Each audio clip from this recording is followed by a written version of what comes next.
Welcome to Motorhome Rehab Ranch. Do you have a GMC? Would you like to have one or just learn more about them? You're in the right place. And a special shout out to my ranch hands that help us support us by paying for the videos and asking questions and working on their coach. If you'd like to be a member, a ranch hand, at the end of this video we'll talk more about that. We're specifically devoted to the GMC Motorhome built from 1973 to 1978 only, okay? So let's get into something that may help you understand a little bit more about the GMC. What do you think? Testing, 1, 2, 3. Testing, 1, 2, 3. Hey guys, Jason Stryger here at Cooperative Motorworks and Motorhome Rehab Ranch. Today we're going to talk about what I got behind me, which is our fuel tank, the single aluminum fuel tank that we designed, and why it's on a robot, which you'll see moving it around a little bit back here. So when we get these fuel tanks built, the manufacturing process, there's a lot of welding and stuff that goes on with them, and it pretty much inevitably is going to trap a bunch of stuff inside it. So we don't want to send that out with our vehicles with a bunch of stuff that's going to clog fuel filters. Fuel injection doesn't really like a bunch of garbage inside it. So we've come up with, since we have a robot anyways, we'll put it on here and put some fuel in it and kind of shake it around and rinse it all out. But that'll also allows us to check the seams to see if it's leaking from anywhere. So if there's any leaks in it, we can always send it back, get some welding done on it. So this way we can test everything. We can even see if our fuel sending unit is leaking, or the sump here, and just anything else that could possibly be a leak point. So this is the program that we're setting up, and we just kind of move it around. You'll see it moving here in the background. You can see we labeled the tank. I've got the name of the customer that this one's going in, and I labeled like the main supply, generator supply, the vents. You can see we've got a little vapor separator on there to help it vent while we're doing this so it doesn't inflate or vacuum. Today it's kind of vacuuming because it's cold, so the cold fluid slushing around in there just kind of sucks in. So you can see it moving around all nice. And this way with the robot we can actually turn it upside down, turn it any direction we want. This is rinsing all the baffles and everything off inside it. So gives us a nice test of the tank. Once we've done this enough, I actually use this glass jar to take a fuel sample out of it to see what it looks like. If we have to, we'll run the fuel through a filter and run it through another time. But usually after one good session of shaking the tank on this, you're probably not going to clog the filters anytime soon with it. I mean, there's always a little bit of garbage that the fuel pumps have just at gas stations. So you'll never have perfectly clean fuel, but almost guaranteed your fuel is going to be cleaner coming out of this aluminum tank than what your steel tanks are going to be able to put out, unless your fuel tanks have been epoxy lined, which a few people have done that with the GMC motorhomes, but most likely that's not the case. And now that they've started putting ethanol in fuel, it seems that the rusting in the fuel tank is a lot more common.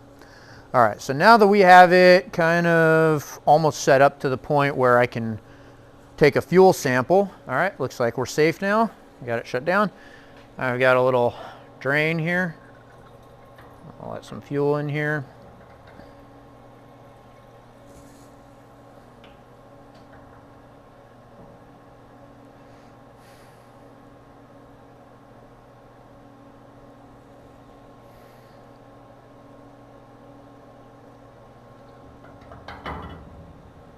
All right, now I'll show it to the camera. I don't know if you can see any of the stuff in there or not.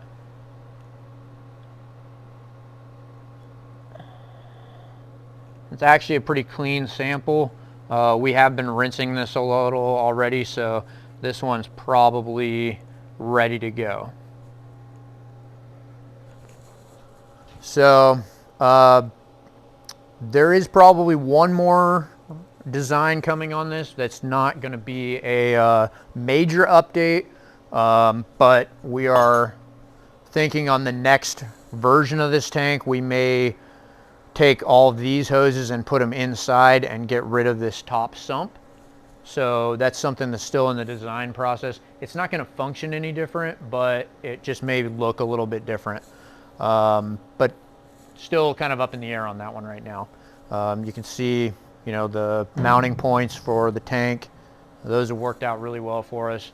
So if you guys have any questions about the tank or any suggestions for future models, let us know.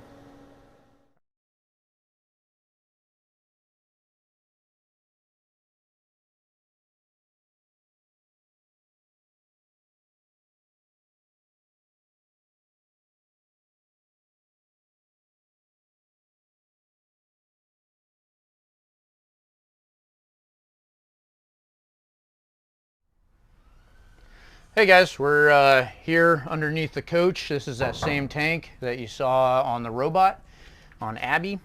So we're going to kind of show you what we did to install this. So first thing you'll see, I got this chunk of frame right here in my hands. So that goes right here, and we just chop all the way through it. And the reason for that is the tank itself is replacing that piece. It has a rib right through the center, and it's going to actually bolt in right on the outsides. And up here, I'll have you kind of zoom in. We haven't put the bolts in there, but we have the holes drilled, so you can see those.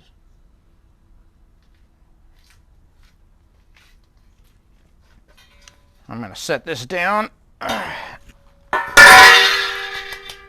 right, so you can see this front lip and this rear lip. We've got these 5 bolts holding it in and another 5 up front. So those are just 3/8 bolts, about 1.25 inches long, washers. So those are the brackets. None of where the frame mounts actually touches the fuel tank itself directly, so it's got kind of a gap in between. So you don't have to worry about the frame rubbing on the fuel tank itself. You can see we've got a drain plug in here. We've got our hoses hooked up over here. You can see them up there. So again, this is for the generator. This is for the main fuel pickup. And then we've got the 2 vent hoses. And then if you come up here, you can see we've got the fuel return right here. And we have the fuel fill. And we've got the main vent. We cut the main fuel fill right about here. Actually, you can feel it about right there. So we have these new 90-degree hoses to put in there. We cut the 1/2-inch vent line that goes up to the fuel fill about here, and that goes on, so that's going to be the ventilation. We've got a ground strap here that goes to the wire on the fuel sending unit, and we've got our fuel sending unit wire here that's going to go up to the gauges. So that's pretty much it for this fuel tank install.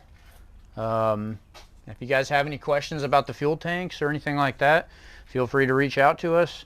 We'll be hoping to get a lot of them out there to you guys soon. All right.